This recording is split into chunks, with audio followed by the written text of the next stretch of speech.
Hello guys! Welcome to our vlog. Good morning, good evening everyone mga mare. For today's video mga mare, magluluto kami ng fish Shanghai na napakasarap. Ang unang step na ginawa namin ay tinanggalan muna namin ng ulo yung isda. Then, pinakuluan, nilagyan ng mga aromatics, luya, paminta, ano pa, tapos pinakuluan.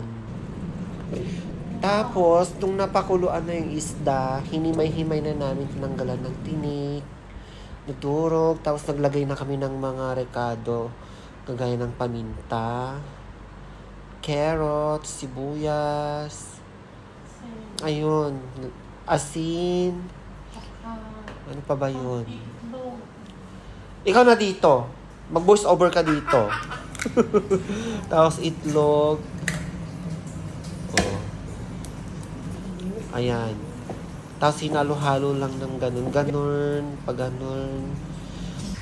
Mekas-mekas na yung insan. Tapos ayun na. Nagbalot na. Binalot na ni Maring Dana. Bugad ka, baga ang voice over ka din kaya. Tapos makigidgidan ka. Di kuhan in prito min mga mare. Hanggang nga nag golden brown.